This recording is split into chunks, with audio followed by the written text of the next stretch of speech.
السلام عليكم، مرحبا بكم في وصفة جديدة. إن شاء الله اليوم نقدم لكم عسل منزلي ناجح 100%.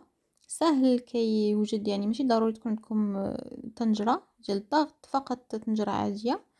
فبقاو معايا باش نتعرفوا على المقادير وطريقة التحضير. أول حاجة غادي ناخد واحد طنجرة. أنا غنستعمل طنجرة ديال الضغط، ولكن تقدروا تستعملوا غير طنجرة عادية، ولكن من الأحسن تكون ثقيلة. غادي نوضع فيها 2 كيلو ديال السكر. انا عندي هنايا حبيبات سنيده اللي توفرت عندي. بالنسبه للناس اللي عندهم السكر القالب راه من الاحسن، او لا دوك المربعات. الا ما كانتش راه سنيده حتى هي قضيه غرض. غادي نضيف ليهم لتر ديال الماء، وغادي نضيف واحد نص حامضه اللي قطعتها شرائح وحيت منها دوك العظومه باش ما يعطيوناش المروره. الا كانت عندكم حامضه صغيره استعملوها كلها، كانت كبيره استعملوا غير النصف. غادي نضيف واحد 3 ديال العويدات ديال القرفه. وإلا كانت عندكم نجيمه ديروا واحد 2 ديال النجيمات هذيك الباديان. وغادي نستعمل كذلك شويه ديال المسكه الحره، ولكن حتى الاخر ما غنضيفهاش من الاول.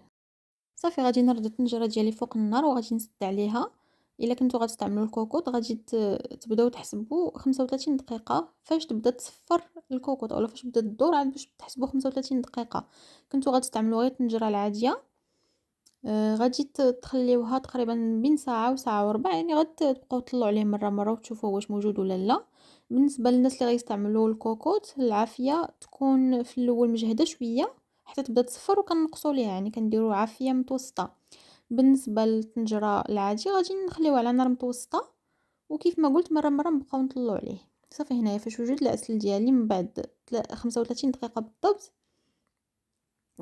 ضفت ليه واحد 3 د الحبات ديال المسكه الحره اللي طحنتهم مع شويه السكر، وغادي نبدا نحرك حتى تذوب هذيك المسكه. هنايا بالنسبه لهذوك الدوائر ديال الحامض هما باش كنعرفوا العسل ديالنا واش موجود. خص يكون اللون ديالهم بحال هكذا غامق، يعني كياخذ اللون ديال العسل هذاك القهوي بحال هكذا، كيكون عسلي غامق.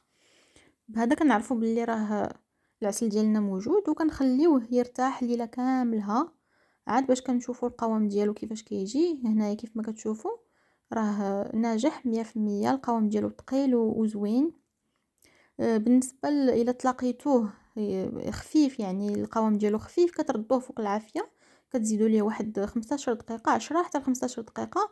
تلاقيتوه ثقيل بزاف اكثر من القياس، كتضيفوا ليه واحد 4 كاس ديال الماء، اولا نص كاس ديال الماء عفوا.